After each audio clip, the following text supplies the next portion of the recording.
Hello students, I am Abhishek Verma, your maths mentor. Welcome to Radhika Educate School. Today we are learning chapter number 8, Introduction to Trigonometry. Today's our question is, if 3 quote A is equals to 4, check whether 1 minus tan square A upon 1 plus tan square A is equals to cos square A minus tan square A or not. ठीक है, ये equal है या नहीं हमें prove करना है. ठीक है, एज वेल एज सेम पिछले क्वेश्चन में भी हमने राइट एंगल ट्राइंगल ड्रॉ किया था, तो यहाँ पर भी सेम मैंने right angle triangle already draw कर दिया है. अब देखिए नेमिंग दे देते हैं, ये हमारा ए, बी एंड सी. राइट, अब देखो कोट ए हमें दिया क्या हुआ है, 3 cot A is equals to 4. तो कोट ए की वैल्यू क्या हो जाएगी, 4/3. यहां तक डन है. अब देखो tan की वैल्यू क्या थी, tan का फॉर्मूला क्या था, ऑपोजिट अपॉन एडजेसेंट. ठीक है, ऑपोजिट अपॉन एडजेसेंट. अब देखिए कोट क्या है, tan का इनवर्स है, तो एडजेसेंट अपॉन ऑपोजिट हो जाएगा. ठीक है, एडजेसेंट अपॉन ऑपोजिट. सो ये क्या हो जाएगा हमारा 4 और ये क्या हो जाएगा ऑपोजिट 3. डन है. अब पाइथागोरस की हेल्प से ये साइड फाइंड कर लेंगे. चलो पाइथागोरस की हेल्प से फाइंड करनी है, तो AC square is equals to AB square plus BC square. Done है.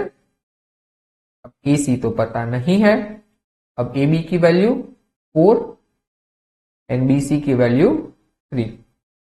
डन है. तो ये AC square is equals to 4 square 16, 3 square 9. तो AC square is equals to 16 plus 9 25. So AC की वैल्यू क्या हो जाएगी, 5 हो जाएगी. दोनों तरफ स्क्वायर रूट लगा देंगे तो ये वैल्यू हो गई 5. यहां तक डन है. अब कुछ नहीं करना, इन दोनों में left hand side right hand side में वैल्यू पुट कर रहे, इक्वल है तो यस, अदरवाइज नो. चलो वैल्यू पुट कर देंगे. Left hand side is equal to, left hand side क्या है देखो तो, 1 माइनस tan स्क्वायर है अपॉन 1 प्लस tan स्क्वायर है. 1 minus tan square A upon 1 plus tan square. Right hand side भी साथ लिख ही लेते हैं. राइट हैंड साइड क्या है, कोस square A minus sine square A, cos square A minus sine square ए. चलो tan क्या होता है, ऑपोजिट अपॉन एडजेसेंट, 3/4. डन है. तो tan की डायरेक्ट वैल्यू पुट कर दो, अदरवाइज यहां पे लिख देता हूं. ठीक है, चलो लिख ही देते हैं. साइन ए क्या हो जाएगा, 3/5. डन है. देन आफ्टर कोस ए क्या हो जाएगा, एडजेसेंट अपॉन हाइपोटेन्यूज, 4/5. डन. और tan ए क्या हो जाएगा, ऑपोजिट अपॉन एडजेसेंट. ठीक है, इस तीनों की वैल्यू की रिक्वायरमेंट है तो पहले से लिख देते हैं. ठीक है, अब मुझे चाहिए लेफ्ट हैंड साइड के लिए tan ए, तो हम 10 में वैल्यू पुट करें. 10 की वैल्यू क्या है, 3/4.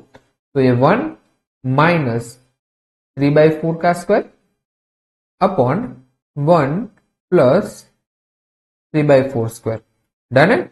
ये क्या हो जाएगा, 1 माइनस 9/16. ठीक है, अगर ब्रैकेट के बाहर स्क्वायर तो दोनों को लग जाएगा, आप सबको पता है. As well as same 1 plus 9/16. Done है. अब देखो अगर न्यूमरेटर को सॉल्व करो तो 16 1 जा 16 माइनस 9/16. डन है. और डिनोमिनेटर में 16 1 जा 16 प्लस 9/16. डन है. अब देखो ये 16 और 16 कट, यहां पे ऊपर लिख रहा हूं. 16 माइनस 9 क्या हो जाएगा, 7. ऊपर या फिर साइड में लिख दूंगा तो भी चलेगा, 7. एंड 16 प्लस 9 क्या हो जाएगा, 25. तो देखो मुझे LHS क्या मिला, 7/25. एज वेल एज हम RHS सॉल्व कर लेते हैं. ठीक है, एज वेल एज हम RHS सॉल्व कर लेते हैं. RHS is equals to cos square A minus sine square है. डन. अब देखो कोस की वैल्यू क्या है, कोस 4/5 और साइन 3/5. ठीक है, कोस क्या है 4/5 और साइन क्या है 3/5. डन है. चलो स्क्वायर कर देंगे तो 4 स्क्वायर 16, 5 स्क्वायर 25, 3 स्क्वायर 9, 5 स्क्वायर 25. अब देखिए डिनोमिनेटर सेम है तो डायरेक्ट लिख लेंगे. 16 माइनस 9 7/25. देखो दोनों सेम आ गए तो हम लिख सकते हैं LHS is equals to RHS. Done है. क्वेश्चन कुछ नहीं किया, पाइथागोरस से मैंने थर्ड साइड फाइंड कर ली और वैल्यू पुट कर दी। ठीक है, लेफ्ट हैंड साइड और राइट हैंड साइड इक्वल आ गए तो हमारा काम डन है। क्लियर है? डन। मिलते हैं नेक्स्ट वीडियो में। Then bye.